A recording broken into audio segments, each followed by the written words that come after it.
En solo 10 días, un ejército romano construyó un puente sobre el poderoso río Rin, una hazaña que ningún general se había atrevido a intentar. Lo hicieron no para conquistar, sino para enviar un mensaje tras aniquilar a casi 400.000 almas. Pero, ¿fue esta una respuesta justificada a una traición, o el pretexto calculado de un hombre que buscaba una gloria sin precedentes? Para encontrar la respuesta, debemos retroceder no a los martillos y las sierras, sino al miedo y la desesperación que pusieron en marcha esta cadena de acontecimientos sangrientos, en el frío invierno del año 55 a.C. Todo comenzó con un pueblo en movimiento, o más bien, dos tribus hermanadas por la desgracia, los usípetes y los téncteros. Durante generaciones, habían vivido en el corazón de Germania, pero ahora se encontraban bajo la implacable presión de los suevos, una confederación de guerreros feroces cuya reputación por sí sola helaba la sangre. Incapaces de resistir su avance, los usípetes y los téncteros tomaron la decisión más difícil: abandonar las tierras de sus ancestros. Durante 3 largos años, se convirtieron en peregrinos, una nación entera de hombres, mujeres y niños desplazándose hacia el oeste, con sus posesiones apiladas en carretas y su ganado menguando con cada estación. Su viaje fue una letanía de hambre, enfermedad y escaramuzas con tribus hostiles. Finalmente, en lo que probablemente era enero del año 55, sus exploradores divisaron el brillo plateado y ancho del Bajo Rin. Al otro lado se extendía la tierra de los menapios, una tribu gala que poseía asentamientos en ambas orillas del río, una promesa de refugio y sustento. Los menapios, sin embargo, vieron la llegada de esta masa desesperada no como una oportunidad para la compasión, sino como una amenaza existencial. Rápidamente evacuaron sus aldeas en la ribera oriental y establecieron una fuerte guarnición en la orilla derecha, decididos a impedir el cruce. Sin barcos y enfrentando a un enemigo alerta, los líderes germánicos intentaron la diplomacia. Las negociaciones se prolongaron, pero los menapios se mantuvieron firmes. Viendo que el diálogo era inútil, los germanos recurrieron a la astucia que la desesperación enseña. Fingieron una retirada, marchando río arriba durante 3 días, creando la ilusión de que habían renunciado. Los menapios, al verlos partir, relajaron su guardia, regresando a sus hogares con una falsa sensación de seguridad. Fue un error fatal. Esa misma noche, la caballería germánica, que había dado un gran rodeo oculta por los bosques, galopó de regreso en la oscuridad. Cayeron sobre los puestos de guardia de los menapios, masacrando a los soldados dormidos o desprevenidos. Antes de que la tribu gala pudiera organizar una defensa, los germanos habían capturado sus barcos y comenzado a cruzar el río en masa. Una vez al otro lado, se apoderaron de las aldeas, sus graneros y sus casas, asegurando su supervivencia a costa de la de sus engañados anfitriones. La noticia de esta invasión viajó rápidamente por la Galia, llegando finalmente a los oídos de Cayo Julio César, que en ese momento se encontraba en la Galia Cisalpina, al otro lado de los Alpes, atendiendo asuntos administrativos. Aunque el invierno aún no había terminado, César comprendió de inmediato la gravedad de la situación. No se trataba de una simple migración. Era una chispa que podía incendiar toda la Galia, una región que había pasado años pacificando con fuego y espada. Sabía que la inestabilidad de las tribus galas era legendaria. Su lealtad a Roma era, en el mejor de los casos, frágil y oportunista. Partió hacia la Galia Transalpina mucho antes de lo habitual, reuniéndose con su ejército y convocando de inmediato un consejo de guerra. Sus peores temores se confirmaron. La llegada de los germanos había envalentonado a varias tribus galas descontentas. Al igual que los ecuanos habían hecho años antes con Ariovisto, ahora invitaban a estos nuevos germanos a servir como mercenarios en sus interminables guerras intertribales. Envalentonados por estos ofrecimientos, los usípetes y téncteros ya se habían desplazado más al sur, hacia el territorio de los eburones y los condrusos, tribus que eran clientes de Roma. Esto era un desafío directo a su autoridad. César actuó con su característica celeridad. Convocó una asamblea de los líderes galos, no para pedir su opinión, sino para recordarles con fría cortesía sus obligaciones. Con una mezcla de promesas y amenazas veladas, les exigió que permanecieran leales y, lo que es más importante, que le proporcionaran la caballería que su tratado con Roma estipulaba. Una vez asegurada la logística para sus líneas de suministro de grano, un detalle que nunca pasaba por alto, puso a sus legiones en marcha. El objetivo: Coblenza, en la confluencia de los ríos Mosela y Rin, el corazón de la región donde acampaban los germanos. No buscaba una negociación, buscaba una confrontación. Quería extirpar este cáncer antes de que hiciera metástasis. Mientras César avanzaba, su formidable ejército serpenteando como una monstruosa columna de acero y cuero a través del paisaje galo, los líderes germánicos comenzaron a comprender la magnitud de la fuerza que habían provocado. Quizás habían subestimado la rapidez y la resolución de Roma. Cuando las legiones estaban a solo unos días de marcha, una delegación de enviados germanos llegó al campamento romano bajo una bandera de tregua. Eran hombres altos, de aspecto fiero, pero en sus ojos se leía la ansiedad. Se presentaron ante César, que los recibió sentado en su silla curul, rodeado de sus legatarios y tribunos, una calculada muestra de poder y autoridad. Los enviados hablaron con franqueza. Explicaron que no habían venido a la Galia para desafiar a Roma, sino porque habían sido expulsados de sus propias tierras. Solicitaron formalmente que César, en su magnanimidad, les concediera tierras para asentarse, ya fuera reconociendo las que ya habían tomado de los menapios o asignándoles otras nuevas. A cambio, ofrecieron su lealtad y sus espadas, prometiendo ser firmes aliados de Roma. César escuchó pacientemente, su rostro una máscara impenetrable. En su interior, sin embargo, su mente trabajaba a una velocidad vertiginosa. Permitir que una horda germánica tan grande se asentara en la Galia era impensable. Socavaría toda la estabilidad que había luchado por construir y sentaría un precedente peligroso para otras tribus al este del Rin. Su respuesta fue cortante y definitiva. «No hay tierras en la Galia para vosotros», declaró, su voz resonando con una autoridad gélida. Hacer tal concesión sería una traición a nuestros aliados galos y una invitación al caos. Sin embargo, les ofreció una alternativa, una solución que parecía generosa, pero que en realidad era una maniobra estratégica. Al otro lado del Rin vivían los subios, una tribu germánica que recientemente había buscado la amistad de Roma y sufría constantes ataques de sus poderosos vecinos, los suevos. «Regresad al otro lado del Rin», propuso César. «Los subios os acogerán. Yo mismo enviaré un mensaje para asegurar vuestra protección contra los suevos. Ese es vuestro lugar, no la Galia». Los enviados quedaron desconcertados. La oferta era a la vez una solución y una expulsión. Pidieron tiempo para deliberar, un plazo de 3 días para llevar la propuesta de César a su consejo de líderes y regresar con una respuesta. Además, solicitaron que durante esos 3 días, César detuviera el avance de su ejército para evitar cualquier provocación. César entrecerró los ojos. La desconfianza era su segunda naturaleza. «¿3 días?», preguntó retóricamente. «No lo creo». Rechazó la petición de detener su marcha. Más tarde, en sus escritos, justificaría esta negativa afirmando que sus exploradores le habían informado de que una gran fuerza de la caballería germánica, varios miles de jinetes, había cruzado recientemente el río Mosa para saquear las tierras de los amibaretos, aliados de Roma. César estaba convencido de que la petición de una tregua era una farsa, una estratagema para ganar tiempo hasta que su caballería regresara y pudieran luchar en igualdad de condiciones. No les concedería esa ventaja. Las legiones continuaron su avance implacable. Cuando estaban a solo 12 millas del campamento germánico, los enviados reaparecieron, su pánico ahora evidente. Suplicaron a César que no avanzara más. Al ver que era inútil, cambiaron de táctica. Le rogaron que al menos ordenara a su propia caballería, que avanzaba en la vanguardia, que no iniciara hostilidades. Le pidieron permiso para enviar una embajada a los subios para confirmar la oferta de César. Si los subios aceptaban acogerlos, ellos se someterían a los términos de Roma. De nuevo, pidieron un plazo de 3 días para llevar a cabo esta diplomacia. César, aunque internamente estaba convencido de que todo era una treta, decidió jugar su propio juego. Afirmó que, a pesar de sus dudas, accedería a no avanzar más de 4 millas ese día, hasta llegar a una fuente de agua adecuada para su ejército. Ordenó a los germanos que se reunieran con él allí al día siguiente con todos sus líderes para recibir su decisión final. Inmediatamente despachó un mensajero a los comandantes de su caballería auxiliar gala, que sumaba unos 5.000 jinetes.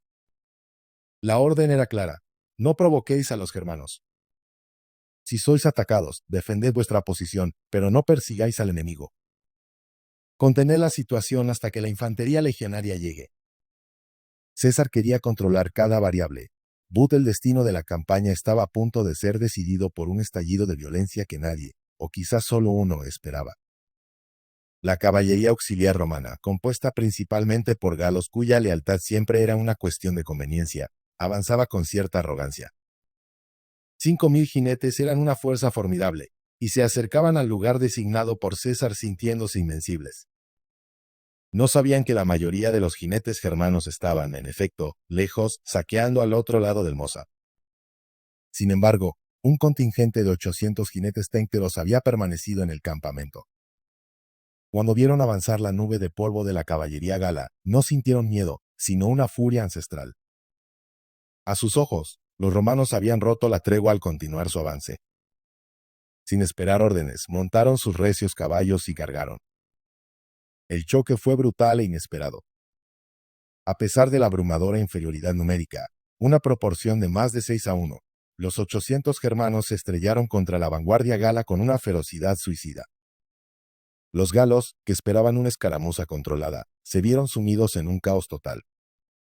Los germanos luchaban con una táctica aterradora y desconocida para muchos de los auxiliares.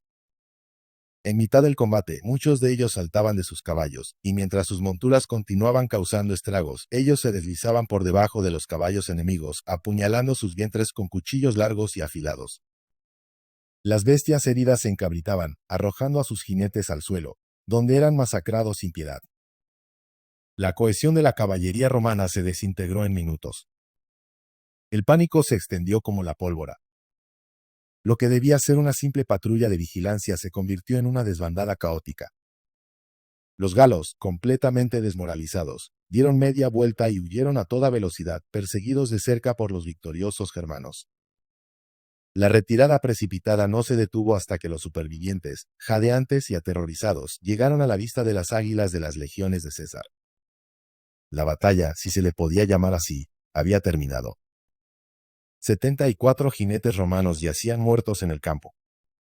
Los germanos no habían perdido ni un solo hombre.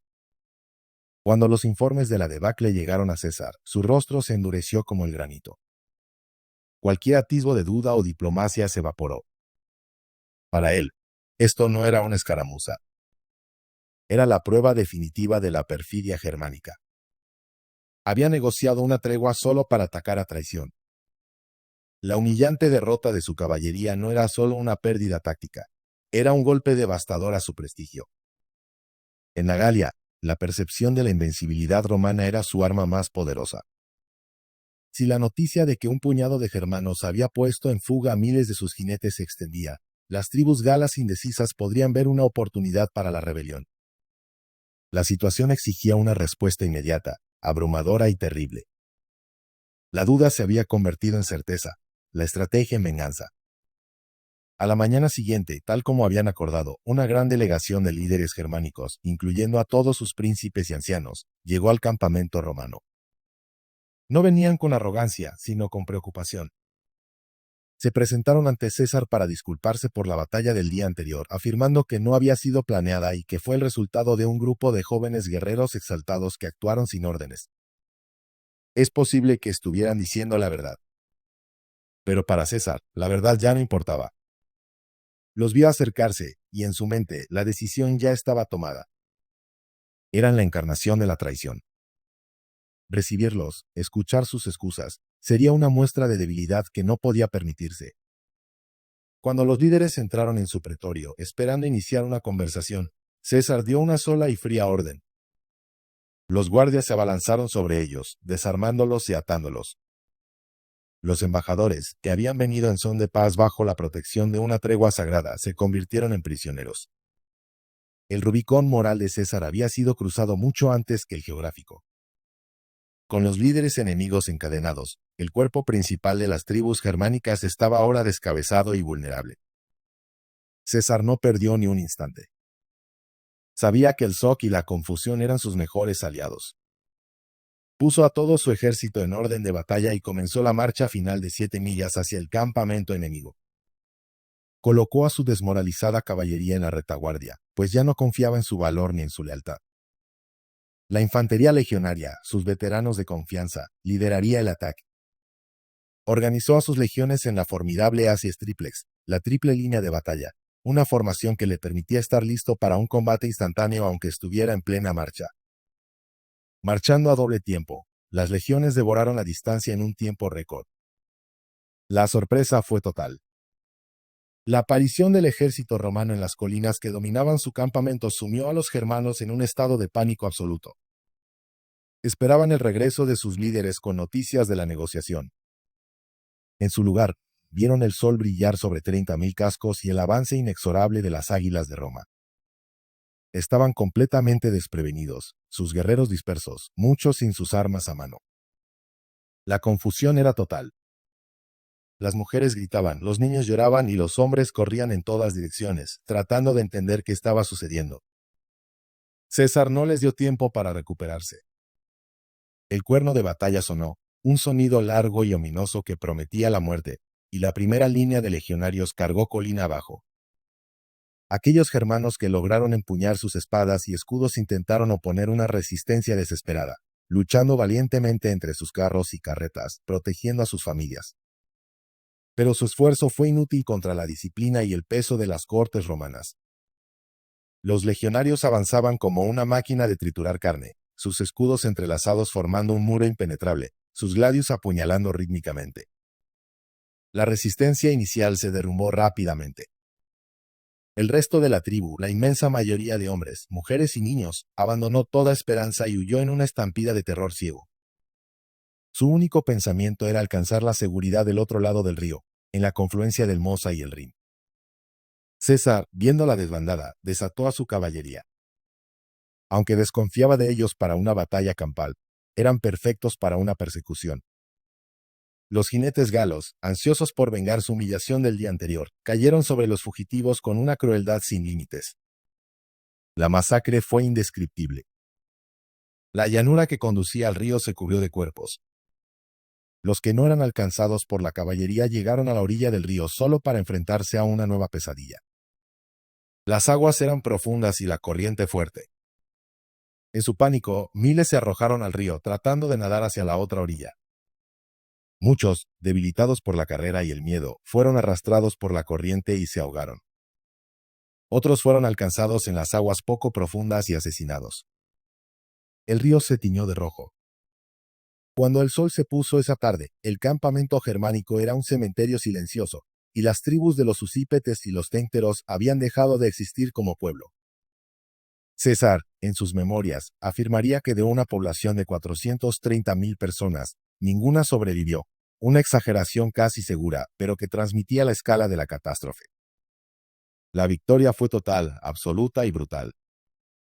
Sin embargo, mientras la alegría y el alivio recorrían las filas de las legiones, en Roma, la noticia de la campaña fue recibida de manera muy diferente por los enemigos de César.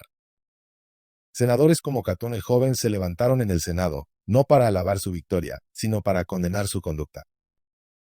Acusaron a César de violar la ley sagrada de las naciones al arrestar a embajadores y de masacrar a un pueblo que solo buscaba refugio. Vieron en este incidente no un triunfo para Roma, sino una mancha en su honor, y un arma política perfecta para usar contra el procónsul cada vez más poderoso y popular. César lo sabía. Sabía que cada victoria en el campo de batalla alimentaba la envidia y el miedo en el corazón de la República. Y por eso, decidió que su próxima acción debía ser tan audaz, tan espectacular, que silenciara todas las críticas y elevara su prestigio a un nivel casi divino. Decidió cruzar el Rin. La idea era audaz hasta el punto de la locura. Ningún general romano había llevado jamás un ejército al otro lado de esa frontera mítica. El Rin no era solo un río. Era la barrera que separaba el mundo civilizado de Roma de las selvas oscuras y las hordas bárbaras de Germania. Cruzarlo sería una declaración de poder sin precedentes. Además, había razones estratégicas. La caballería germánica que había estado ausente durante la masacre había huido a través del Rin y encontrado refugio en el territorio de los Sugambros, otra poderosa tribu germánica. César les envió mensajeros exigiendo la entrega de los fugitivos, a quienes consideraba responsables de la guerra. La respuesta de los Sugambros fue desafiante y burlona. El poder de Roma termina en la orilla izquierda del Rin, respondieron. Lo que hagamos en nuestra tierra no es asunto de César. Este desafío no podía quedar sin respuesta. La victoria de César no había impresionado a todos. Solo los subios, temerosos de los suevos, enviaron una delegación para formalizar su amistad, ofreciendo incluso sus barcos para transportar al ejército romano a través del río. César consideró la oferta de los subios, pero la rechazó. Usar sus barcos lo pondría a merced de la lealtad de una tribu bárbara. La seguridad de sus legiones era primordial, y una operación de cruce en barco sería lenta, vulnerable y carente del impacto psicológico que buscaba. No quería simplemente cruzar, quería dominar el río. Fue entonces, en un consejo de guerra con sus legados e ingenieros, cuando César anunció su verdadera intención. Construiremos un puente, dijo, y un silencio de asombro llenó la tienda. La idea era monumental. El Rin en esa zona, cerca de la actual Coblenza, tenía un promedio de 400 metros de ancho y una profundidad de más de 6 metros, con una corriente poderosa. Construir un puente allí, en territorio enemigo y en un tiempo limitado, parecía imposible. Pero la imposibilidad era precisamente lo que atraía a César. Quería demostrar a los germanos, a los galos y sobre todo a sus rivales en Roma que para él y sus legiones no existían los imposibles. La orden fue dada, y el genio de la ingeniería romana se puso en marcha. El arquitecto jefe de César, Lucio Cornelio Balbo, y su prefecto de ingenieros, Mamurra, supervisaron el proyecto. Miles de legionarios cambiaron sus espadas por hachas, sierras y martillos. Se adentraron en los bosques cercanos para talar los árboles más grandes y fuertes. El diseño del puente fue una obra maestra de pragmatismo y robustez. No buscaron la elegancia, sino la velocidad y la resistencia. El método era ingenioso. Se unían dos vigas de madera de 1,5 pies de grosor, afiladas en un extremo, separadas por un espacio de 2 pies. Estas se introducían en el lecho del río con enormes mazos mecánicos operados desde balsas. No se clavaban verticalmente, sino en un ángulo, inclinadas contra la corriente. Enfrente de ellas, a una distancia de 40 pies río abajo, se clavaba otro par de vigas, esta vez inclinadas a favor de la corriente. Estos dos pares de pilotes opuestos se conectaban con una viga transversal de 2 pies de ancho, asegurada con abrazaderas en cada extremo. La estructura era intrínsecamente fuerte. Cuanto más fuerte empujaba la corriente, más se apretaban las juntas. Sobre esta subestructura se colocaron vigas de madera a lo largo y sobre ellas tablones y fajinas. Además, se clavaron pilotes adicionales en el lado de aguas abajo como rompeaguas, y otros en el lado de aguas arriba para proteger la estructura principal de posibles troncos o barcos que los enemigos pudieran enviar río abajo para destruirla. El trabajo fue incesante. Los legionarios trabajaron día y noche, bajo la atenta mirada de cohortes armadas que vigilaban la orilla opuesta. El ruido era ensordecedor. El eco de miles de hachas, el chirrido de las sierras, los golpes rítmicos y atronadores de los mazos sobre los pilotes. Las tribus germánicas observaban desde la distancia, primero con curiosidad, luego con incredulidad y finalmente con un terror supersticioso.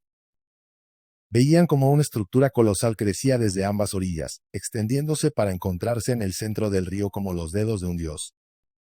Lo que sus chamanes habían declarado una barrera sagrada e infranqueable estaba siendo domesticado por la voluntad de un solo hombre. En solo 10 días, el puente estuvo terminado. Era una estructura sólida y funcional, una cicatriz de madera y hierro sobre el rostro del Rin. Cuando el último tablón fue colocado, César, vestido con su capa escarlata de general, fue el primero en cruzar a pie, seguido por el portador del águila de la 10ª legión. Detrás de ellos, 30,000 legionarios marcharon en perfecta formación, sus sandalias de clavos resonando sobre la madera. El sonido no era el de un ejército, sino el de un mundo entero cambiando de eje. Habían cruzado al corazón de Germania. La reacción de las tribus locales fue de pánico total. Los ugambros, que habían desafiado a César tan arrogantemente, no esperaron a luchar. Al enterarse de la finalización del puente, abandonaron sus aldeas y huyeron a las profundidades de los bosques y pantanos, llevándose todo lo que podían. César no los persiguió extensamente. No era necesario. Su objetivo ya estaba logrado. Durante los 18 días que permaneció en Germania, sus legiones se dedicaron a una campaña de terror calculado. Marcharon por el territorio de los Ugambros, quemando cada aldea y granja que encontraban, destruyendo sus cosechas y dejando claro que ningún lugar era seguro. Varias tribus más pequeñas enviaron delegaciones suplicando paz y ofreciendo rehenes, peticiones que César aceptó con magnanimidad calculada. Había demostrado su punto. Podía llegar a ellos cuando quisiera. Su poder no estaba limitado por un río. Tras 18 días, consideró que la lección había sido enseñada. Ordenó a su ejército que regresara a la Galia. Y una vez que el último soldado estuvo en la orilla izquierda, dio la orden final: destruir el puente. Los mismos legionarios que lo habían construido con tanto esfuerzo ahora lo desmantelaron con la misma eficiencia. La estructura que había tardado 10 días en levantarse desapareció en uno. No dejó un puente para uso futuro. Dejó una memoria, una leyenda. Fue una respuesta no solo a las tribus germánicas, sino a todos sus adversarios en Roma. Era la prueba de que Cayo Julio César podía enfrentar cualquier cosa y hacer lo que quisiera. Con el asunto germánico zanjado por el momento, su mirada inquieta ya se volvía hacia el norte, a través del Canal de la Mancha, hacia la misteriosa isla de Britania. Una nueva demostración de poder estaba a punto de comenzar.